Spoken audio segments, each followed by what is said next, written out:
പാർത്ത നിരവധി ആളുകളാണ് ഇസ്ലാം മതം വേണ്ട എന്ന് പറഞ്ഞുകൊണ്ട് ഹിന്ദു മതത്തിലേക്ക് വരുന്നത്. പ്രത്യേകിച്ച് സ്ത്രീകൾ പറയുന്നത് ഇസ്ലാം മതത്തിൽ അവർക്ക് വേണ്ട രീതിയിലുള്ള ബഹുമാനം കിട്ടുന്നില്ല, അവരെ സ്വാതന്ത്ര്യമില്ലാത്ത രീതിയിൽ അടച്ചിടുന്ന ഒരു നിലയിലേക്ക് വിദ്യാഭ്യാസം അല്ലെങ്കിൽ മറ്റേത് തരത്തിലുള്ള കലാപ്രവർത്തനങ്ങളായാലും ഏത് തരത്തിലുള്ള പ്രവർത്തനങ്ങൾക്കും മിക്ക മുസ്ലിം സ്ത്രീകളെ ഇപ്പോഴും അനുവദിക്കാത്ത ഒരു സാഹചര്യമുണ്ട്. അതുകൊണ്ടാണ് നേരത്തെ 45 കുടുംബങ്ങളിലെ 150ഓളം പേർ ഇസ്ലാം മതം വിട്ട് ഹിന്ദു മതത്തിലേക്ക് വന്നത്. ഇപ്പോൾ ഇവിടെയും ഒരു യുവതി പറയുന്നു, ഇസ്ലാം മതത്തിൽ ഒരു തരത്തിലുമുള്ള സംരക്ഷണം ബഹുമാനമൊന്നും കിട്ടുന്നില്ല, അതുകൊണ്ട് ഞങ്ങൾ പേര് മാറ്റൽ ഉൾപ്പെടെ നടത്തിക്കൊണ്ടാണ് ഹിന്ദു മതത്തിലേക്ക് വരുന്നത്. എന്താണ്, എവിടെയാണ് സംഭവം, എന്താണ് വിശദാംശം?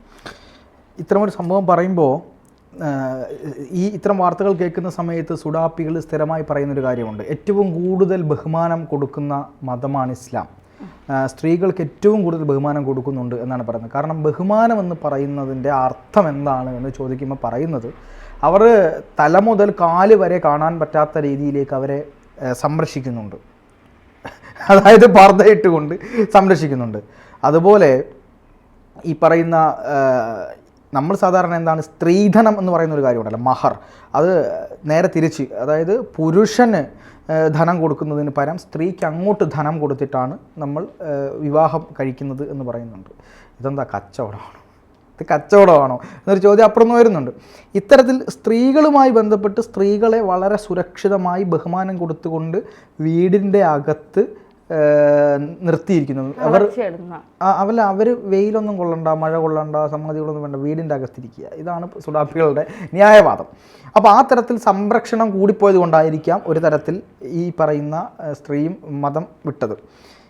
ഏത് മതമോ ആയിക്കോട്ടെ, അല്ലെങ്കിൽ ആ കാര്യത്തിലേക്ക് വരാം. അതിനു മുമ്പ് ഈ വാർത്ത ലക്നൌവിൽ നിന്നാണ്, ഇത്തരം ഒരു വാർത്ത, ഉത്തർപ്രദേശിലെ ലക്നൌവിൽ നിന്നാണ് ഇത്തരത്തിലൊരു വാർത്ത പുറത്തു വന്നത്. ഉത്തർപ്രദേശിലെ ലളിത്പൂർ ജില്ലയിലാണ് മുസ്ലിം യുവതി മക്കൾക്കൊപ്പം ഹിന്ദുമതം സ്വീകരിച്ചത്. അതായത് അവർ മാത്രമല്ല, അവരുടെ മക്കളും ഹിന്ദുമതം സ്വീകരിച്ചിട്ടുണ്ട്. ഹിന്ദുമതത്തിൽ സ്ത്രീകൾക്ക് ലഭിക്കുന്ന ബഹുമാനം മുസ്ലിം മതത്തിൽ ലഭിക്കില്ലെന്ന് ചൂണ്ടിക്കാട്ടിയാണ് ഈ സ്ത്രീയും മക്കളും മുസ്ലിം മതം വിട്ടിരിക്കുന്നത്. ഇവരുടെ പേര് ഷഹനാസ് ബാനോ എന്നാണ് പേര്.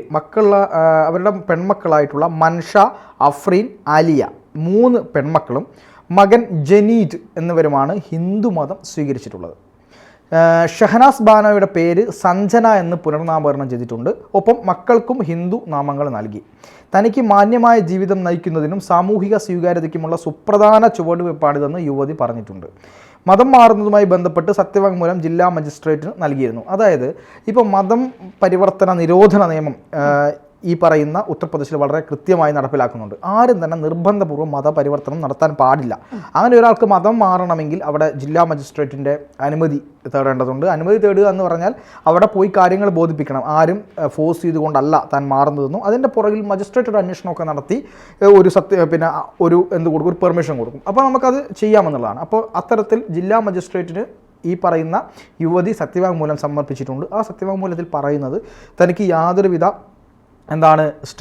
ഈ ഫോഴ്സ് തന്നെ ആരെങ്കിലും നിർബന്ധിച്ച് ചെയ്യിച്ചതല്ല, തൻ്റെ പൂർണ്ണമായ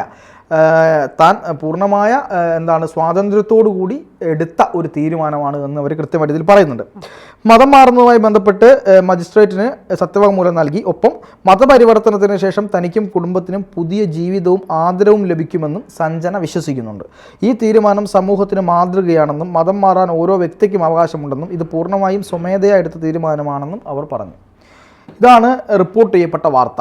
ഇതിൽ പറയുന്ന പ്രധാനപ്പെട്ട കാര്യമുണ്ട്. ഒന്ന്, മതം മാറാൻ ഏതൊരു വ്യക്തിക്കും അവകാശമുണ്ട്. പക്ഷേ മതം നിർബന്ധിച്ച് മാറ്റാൻ ആർക്കും റൈറ്റ് ഇല്ല.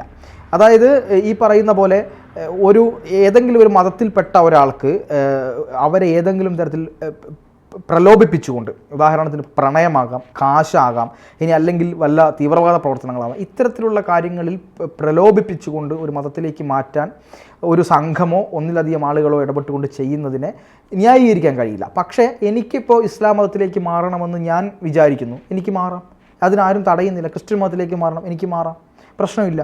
പക്ഷേ ഹിന്ദു എന്ന് പറയുന്ന ഒരു കൺസെപ്റ്റിലേക്കാണ് ഇവർ വന്നത്. ഇവർ പറയുന്നത് ഹിന്ദുവിൽ കുറച്ചുകൂടെ സ്ത്രീകൾക്ക് ബഹുമാനം ലഭിക്കുന്നുണ്ട് എന്നാണ് അവരുടെ ഭാഷ്യം എന്ന് പറയുന്നത്.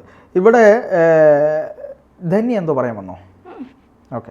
അപ്പോൾ അതിനിടയിൽ ഈ പറയുന്ന ഇസ്ലാം മതവുമായി ബന്ധപ്പെട്ട് ഇസ്ലാം മതത്തിൽ എന്താണ് യഥാർത്ഥത്തിൽ സംഭവിച്ചുകൊണ്ടിരിക്കുന്നത്? ഇസ്ലാമിൽ ഒരുപാട് പുരോഗമനപരമായ കാഴ്ചപ്പാട് നിലനിർത്തുന്ന ഒരുപാട് ആളുകൾ നമ്മുടെ കേരളത്തിലൊക്കെ തട്ടമിടാതെ നടക്കുന്ന, അവനവൻ്റെ ജോലി ചെയ്യുന്ന IT ഫീൽഡിലും പിന്നെ അതുപോലെ തന്നെ സിനിമാ രംഗത്തും തുടങ്ങി എല്ലാ രംഗത്തും ജോലി ചെയ്യുന്ന ഒരുപാട് മുസ്ലിം സ്ത്രീകളെ നമുക്ക് കാണാൻ വേണ്ടി കഴിയും. ഇന്ത്യയിൽ ഒരുപാട് സ്ഥലത്ത് കാണാൻ കഴിയും. പക്ഷേ അതിലൊക്കെ അപ്പുറത്തേക്ക് ഏതൊരു മതവും കാലത്തിനൊത്ത് നവീകരിക്കപ്പെട്ടില്ലെങ്കിൽ അത് വലിയ പ്രശ്നം തന്നെയാണ്. യഥാർത്ഥത്തിൽ എന്താണ് ഈ പർദ്ദയുമായി ബന്ധപ്പെട്ട് അല്ലെങ്കിൽ ഹിജാബൊക്കെ ബന്ധപ്പെട്ട് എങ്ങനെയാണ് ഹിജാബൊക്കെ ഉണ്ടായത് എന്നുള്ളൊരു കാര്യം നമ്മൾ മനസ്സിലാക്കണം. അറേബ്യൻ കാലഘട്ടങ്ങളിൽ അവരുടെ ഈ പറയുന്ന ഇസ്ലാം സമൂഹത്തിൻ്റെ ഖുറാനിൽ കൃത്യമായി പറയുന്നുണ്ട്, അറേബ്യൻ കാലഘട്ടങ്ങളിൽ അവിടെ ഈ സ്ത്രീകൾക്ക് ഈ പ്രാഥമിക ആവശ്യങ്ങൾ നിറവേറ്റാൻ പോകുന്ന സമയത്ത് അവർക്കൊരു സുരക്ഷിതത്വം എന്നുള്ള നിലയിലായിരുന്നു ഈ പർദ്ദയൊക്കെ ആ കാലത്ത് പ്രവാചകനൊക്കെ പറഞ്ഞിരുന്നു, ഈ ആവശ്യപ്പെട്ടിരുന്നത് അല്ലെങ്കിൽ അവരോട് അത് ഉപയോഗിക്കാൻ പറഞ്ഞത്. അതിനെയൊക്കെ എടുത്താണ് ഈ കാലഘട്ടത്തിലും എന്ത് ഉപയോഗിക്കുന്നത്. ഈ കാലഘട്ടത്തിൽ പർദ്ദ ഒരു ചോയ്സാണ് എന്ന് പറഞ്ഞുകൊണ്ട് കൊടുക്കുന്നു. പക്ഷേ ചെറുപ്പം മുതലേ ഇവരുടെ തലച്ചോറിലേക്ക് കയറ്റുന്നത് പർദ്ദ ഇട്ടില്ലെങ്കിൽ അങ്ങനെയാണ്, പർദ്ദ ഇട്ടില്ലെങ്കിൽ ഇങ്ങനെയാണ്, നരകത്തിലെ വിറക് കൊള്ളിയാകും എന്നൊക്കെ പറയുമ്പോൾ ആളുകൾ സ്വാഭാവികമായിട്ടും ആ തരത്തിലേക്കല്ലേ ചിന്തിക്കുക. അപ്പോൾ സ്ത്രീകൾക്ക് കുറച്ചുകൂടി സ്വാതന്ത്ര്യം സ്ത്രീകൾ അർഹിക്കുന്നുണ്ട്. സ്വാതന്ത്ര്യം എന്ന് പറയുമ്പോൾ ഇവർ പറയും അഴിഞ്ഞാട് നടക്കാനുള്ള സ്വാതന്ത്ര്യമാണോ? അത് അല്ല. സ്വന്തം കാലിൽ നിൽക്കാനും ജോലി ചെയ്യാനും പിന്നെ തൻ്റെ ഇഷ്ടത്തിനൊന്ന് പുറത്തു പോയി തിരിച്ചു വരാനും ഒരു നല്ല ഭക്ഷണം കഴിക്കാനും സുഹൃത്തുക്കൾക്കൊപ്പം ഒന്ന് നടക്കാനുമൊക്കെയുള്ള സ്വാതന്ത്ര്യം, മനുഷ്യനായി നിന്നാൽ ജയിലിൽ കഴിയുന്നത് പോലെ കഴിയാതെ ഒന്ന് ശ്വാസം വിട്ട് ജീവിക്കാനുള്ള ഒരു സ്വാതന്ത്ര്യം ഇന്നത്തെ കാലത്ത് കൊടുത്തില്ലെങ്കിൽ ഏത് മതവും നിലനിൽക്കില്ല. ഹിന്ദു മതവും നിലനിൽക്കില്ല, ക്രിസ്ത്യൻ മതവും നിലനിൽക്കില്ല, ഈ പറയുന്ന മുസ്ലിം മതവും നിലനിൽക്കില്ല. കാരണം ഇവിടെയൊക്കെ 2025 ആവാൻ പോവുകയാണ്. ഇപ്പോൾ ഡിസംബർ അവസാനമായി, ന്യൂ ഇയറിനെ നമ്മൾ വെയിറ്റ് ചെയ്തിരിക്കുകയാണ്.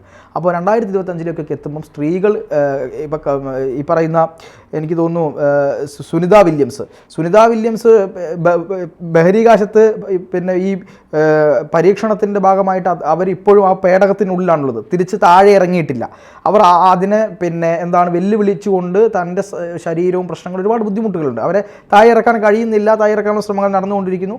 ആ രീതിയിൽ ബഹിരാകാശത്ത് വരെ സ്ത്രീകൾ എത്തിക്കൊണ്ടിരിക്കുന്ന ഒരു കാലഘട്ടത്തിലാണ് ഈ മത നിയമങ്ങളെ വെച്ചുകൊണ്ട് മതത്തെ ആധാരമാക്കിക്കൊണ്ട് സ്ത്രീകളുടെ സ്വാതന്ത്ര്യത്തെ തടഞ്ഞു നിർത്തുന്നത്.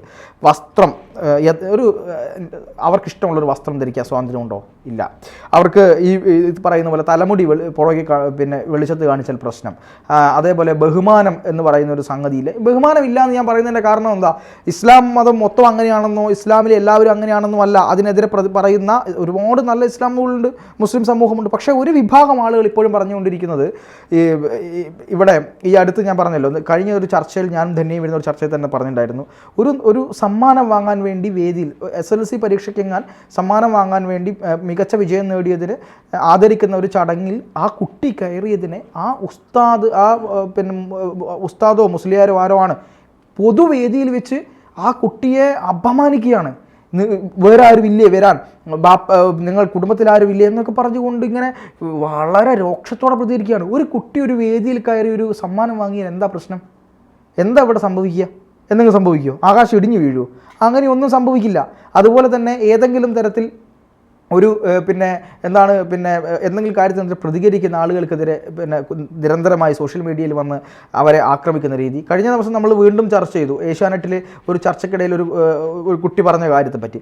അങ്ങനെ ഈ ഇസ്ലാമികമായ കാര്യങ്ങളിൽ പെൺകുട്ടികൾക്ക് കുറച്ചുകൂടി സ്വാതന്ത്ര്യം ലഭിക്കേണ്ടതുണ്ട് എന്ന ചർച്ചയാണ് പൊതുവായി നടന്നുകൊണ്ടിരിക്കുന്നത്. അപ്പോൾ അതിനെ മുസ്ലിം പണ്ഡിതന്മാരും സുന്നി വിഭാഗത്തിലുള്ള ആൾക്കാരും അങ്ങനെ ആളുകളൊക്കെ ഗൗരവത്തിലെടുത്ത് അതിന് വേണ്ട കാര്യങ്ങളൊക്കെ ചെയ്യുന്നുണ്ട്. ഒരുപാട് നല്ല മുസ്ലിം അധ്യാപകർ, നല്ല മുസ്ലിം സമൂഹത്തിൽപ്പെട്ട ആൾക്കാരൊക്കെ സ്വന്തം പെൺമക്കളെ വിദ്യാഭ്യാസം ചെയ്യിച്ച് വളർത്തി അവർക്ക് ഇഷ്ടമുള്ള പോലെ ജീവിക്കാനുള്ള അനുമതി കൊടുത്ത്, ഒപ്പം മതത്തിലെ ആത്മീയ അംശമുണ്ടല്ലോ, നമ്മളിപ്പോൾ ഹിന്ദു മതമായിക്കോട്ടെ, ക്രിസ്ത്യൻ മതമായിക്കോട്ടെ, മുസ്ലിം മതമായിക്കോട്ടെ, അതിലെ ആത്മീയപരമായ ഒരു അംശമുണ്ട്, ചൈതന്യം എന്നൊക്കെ നമ്മൾ പറയും. അതിലെ ആ നിഷ്ഠയെ, ആ ആത്മതത്വത്തെ അതിനെ നിലനിർത്തിക്കൊണ്ട് ഈ മറ്റ് സ്ത്രീവിരുദ്ധമായ, പുരുഷവിരുദ്ധമായ, മാനുഷിക വിരുദ്ധമായ കാര്യങ്ങളെ എല്ലാ മതങ്ങളും എടുത്തു കളയണം. നമ്മൾ ക്രിസ്ത്യൻ മതത്തെക്കുറിച്ച് ചർച്ച ചെയ്തിട്ടുണ്ട്, ഇസ്ലാം മതത്തെക്കുറിച്ച് ചർച്ച ചെയ്തിട്ടുണ്ട്, ഹിന്ദു വിഭാഗവുമായി ബന്ധപ്പെട്ട ദുരാചാരങ്ങളെക്കുറിച്ച് ചർച്ച ചെയ്തിട്ടുണ്ട്. അപ്പോൾ എല്ലാ മതങ്ങളിൽ നിന്നും ഇത്തരം കാര്യങ്ങളെ എടുത്ത് കളയേണ്ടത് നിർബന്ധമാണ് എന്നതാണ് ഇതിലൂടെ നമുക്ക് മനസ്സിലാവുന്നത്.